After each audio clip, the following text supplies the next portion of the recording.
प्रदूषण के खिलाफ सुप्रीम कोर्ट और एनजीटी के दो बड़े फैसले, और ये दोनों जो हैं इस पर हम चर्चा करेंगे, इन फैसलों पर। और बड़ा सवाल जो आज हमारा है वो बड़ा सवाल ये है, क्या पर्यावरण सुरक्षा के लिए कुछ कड़े फैसले लेने का ये सही वक्त है? और इस पर चर्चा करने के लिए हमारे साथ स्टूडियो में मौजूद है हिमांशु वत्स सीनियर एडिटर हैं इकोनॉमिक टाइम्स के। बहुत बहुत शुक्रिया हिमांशु जी। जो गोली है वो कड़वी है, लेकिन शायद अब सेहत को सुधारने के लिए, पर्यावरण के लिहाज से जो है ये ज़रूरी हो गया था। देखिए, इसमें तो कोई डाउट नहीं है कि पोल्यूशन लेवल बहुत अलार्मिंग हो गए हैं और ड्रास्टिक एक्शन की ज़रूरत है। डिस्कशन का मामला ये है कि क्या ड्रास्टिक एक्शन होना चाहिए। तो मेरे हिसाब से जब इस लेवल की पोल्यूशन हो गई और सुप्रीम कोर्ट ने बहुत बार को रेज कर दिया है, तो पहली चीज़ जो ज़रूरी है, एक प्रॉपर साइंटिफिक स्टडी होनी चाहिए कि कितनी पोल्यूशन कार की वजह से हो रही है, कितनी पुरानी मोटरसाइकिल ऑटो की वजह से हो रही है। दिल्ली के बाहर आपको 15 साल पुराने डीजल इंजन के ऑटोज मिल जाएंगे 10-12 हज़ार। एक उसका डिटेल एनालिसिस चाहिए। जहाँ तक सुप्रीम कोर्ट और एनजीटी के आदेशों का सवाल है, एक चीज़ से मैं एकदम सहमत हूँ कि उन्होंने क्लियर कर दिया है कि pollution has to be tackled. इसमें कोई ढील नहीं होगी जी। लेकिन इसमें एक खतरा ये है कि अगर ज़्यादा ड्रास्टिक ऑर्डर्स आए और उससे पोल्यूशन कम अगर ना हो, तो फिर पब्लिक सपोर्ट ऐसे मेजर्स के लिए कम हो जाएगा। तो वो बहुत इंपॉर्टेंट है। जैसे कुछ लोगों को अभी भी समझ नहीं आ रहा कि 1-1.5 साल पहले 2000 सीसी से ऊपर की कैपेसिटी की डीजल सेल को बंद कर दिया, उसके बाद शुरू कर दिया। जबकि वैज्ञानिक बोलते हैं कि एक ज़माना था जब इंजन के साइज और पावर में डायरेक्ट रिलेशन था। जो मॉडर्न इंजन है उससे कम इंजन कैपेसिटी वाले ज़्यादा पावर के आ रहे हैं। दूसरा, आई थिंक पोल्यूशन के लिए एक चीज़ एक बहुत इंपॉर्टेंट माइलस्टोन है, जो कोर्ट की प्रेशर की वजह से, एनवायरनमेंट के लोगों के प्रेशर की वजह से, एक्टिविस्ट की वजह से 2020 में यूरो 6 नॉर्म आ रहे हैं।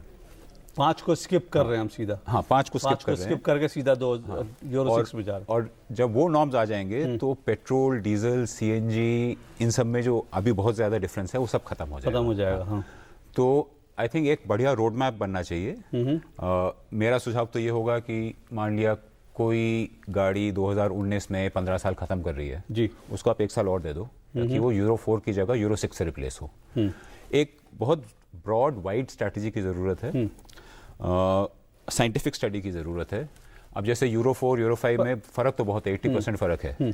लेकिन आपकी अगर सड़क ऐसी है कि एक यूरो 4 गाड़ी 15 मिनट जैम में फंसी है और एक और सड़क है जहां यूरो 3 गाड़ी सीधी निकल गई, तो आपकी यूरो 4 गाड़ी जो है जैम में ज़्यादा प्रदूषण फैलाएगी जब कंपेयर टू यूरो 3।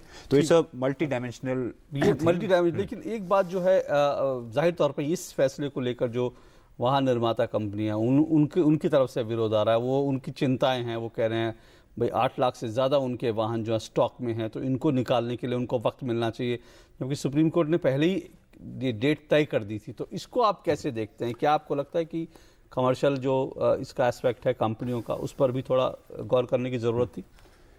देखिए, इसमें एक चीज़ तो सुप्रीम कोर्ट ने बहुत क्लियरली बोली है कि इस देश के नागरिकों के लिए एक क्लीन एयर देना कंपनीज के प्रॉफिट से ज़्यादा इम्पॉर्टेंट है। बिल्कुल। उन्होंने ऑर्डर में जो ऑर्डर मैंने वेब पे पढ़ा, उन्होंने ये भी बोला था कि इसके डिटेल्ड रीजंस वो आगे चल के देंगे। कुछ ऑटो कंपनीज का कहना है कि जो सरकारी नोटिफिकेशन था उसमें यह था कि आप 31 मार्च तक यूरो 3 वाली गाड़ी बना सकते हैं। ये नहीं था कि उसके बाद उसको बेच नहीं सकते। जी। तो ये एक डिस्प्यूट का इशू है। इंडियन ऑटो कंपनीज एक्चुअली उन्होंने काफ़ी स्टेप्स लिए हैं एकदम कंप्लायंस के साथ। यूरो 1 जब आया, यूरो 2 आया, यूरो 3 आया, तो उनकी सोशल रिस्पॉन्सिबिलिटी, एनवायरनमेंट रिस्पॉन्सिबिलिटी को मैं ज़्यादा डाउट नहीं करूँगा। लेकिन जहाँ ग्रे एरिया आता है कि आप जब प्रोडक्शन बंद कर रहे हैं उसके बाद सेल कर सकते हैं कि नहीं, तो बहुत नेचुरल है कॉर्पोरेट सेक्टर में वो अपना प्रॉफिट देखेंगे। बिल्कुल। लेकिन जहाँ भी रूल्स बहुत क्लियर हैं, मान लिया ये नोटिफिकेशन होता कि 31 मार्च के बाद आप बेच भी नहीं सकते, तो फिर उसमें तो फिर कोई गुंजाइश नहीं है, ये नौबत नहीं आती। तो जहाँ ग्रे एरिया रहता है तो वहाँ ऐसी प्रॉब्लम आती है। तो कुल मिलाकर आपको क्या लग रहा है कि आप जो कह रहे हैं कि ये मल्टी डायमेंशन इसके हैं, तो आपको लगता है एक बड़ी स्टडी की जरूरत है, क्योंकि हम देखते हैं कि पर्यावरण को लेकर चिंताएं हर जगह हैं, हर कोई परेशान है, लेकिन इसके जो सॉल्यूशंस हैं वो हम देखते हैं शॉर्ट टर्म सॉल्यूशन। कभी हम कहते हैं कि ऑड इवन का फॉर्मूला ले आते हैं, कभी हम कहते हैं ये, कभी वो। तो शायद एक लार्जर पर्सपेक्टिव, हमको एक लार्जर रोड मैप की जरूरत आपको लगता है कि? हाँ, और ये hit and miss, trial and error, जैसे आपने अचानक ऑड इवन कर दिया और पता चला कुछ फर्क पड़ा ही नहीं जी। अब ये जो एक्सपीरियंस है फ्यूचर पॉलिसी मेकिंग में, आप इसको यूज कर रहे हैं कि नहीं, वो बहुत इंपॉर्टेंट है। जैसे आपने बोला, इसमें इवन द ऑटो कंपनी जो कार बना रही है, उनमें से कोई नहीं कह रहा कि एनवायरनमेंट को क्लीन नहीं करना चाहिए। वो एक यूनानिमस चीज़ है।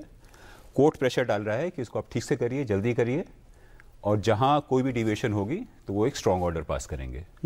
तो वो एक बहुत अच्छी बात है कि एक यूनानिमिटी आ गई है, सब लोग सहमत हैं कि इस मुद्दे पे कुछ करना चाहिए।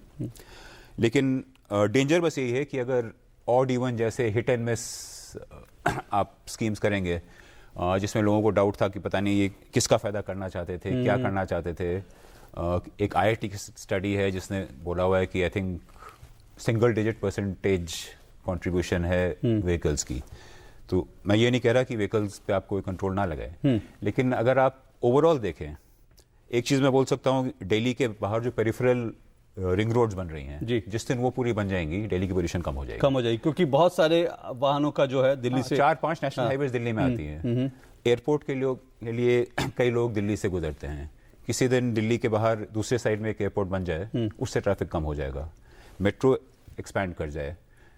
लेकिन जब आप पर्यावरण को लेकर एक रूपता समानता की बात करते हैं, तो ये भी थोड़ा सा हमको सोचना चाहिए ना कि हम दिल्ली में बड़े शहरों में तो स्टेप उठाते हैं, कदम उठाते हैं, लेकिन फिर मेरठ को क्यों छोड़ दिया जाता है? मेरठ क्यों इसकी जद भी नहीं है? बाकी शहर, छोटे शहर जो, उनको हम क्यों नहीं समझते कि खतरा वहां से भी है, और वहां से भी जो है अगर पॉल्यूशन होगा तो वो कहीं ना कहीं फैलेगा ही। एकदम ठीक बात बोली आपने, क्योंकि आप सिर्फ दिल्ली में कुछ करेंगे तो उससे फर्क ज़्यादा नहीं पड़ता।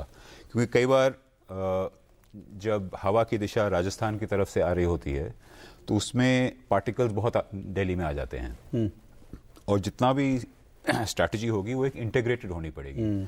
एक किसी यूएस यूनिवर्सिटी ने स्टडी की थी, जब विंड डायरेक्शन एक तरह की होती है तो सहारा में जब सैंडस्टॉर्म होता है तो यूएस कोस्ट में पार्टिकुलेट मैटर बढ़ जाता है। और उन्होंने यहाँ तक चेक किया था कि जो केमिस्ट्री थी पार्टिकल्स की जी अफ्रीका में, वही केमिस्ट्री वहाँ थी, टू वेरीफाई कि वही पार्टिकल है। तो ये जो एनवायरनमेंट है उसकी कोई पॉलिटिकल नेशनल बाउंड्रीज भी नहीं होती।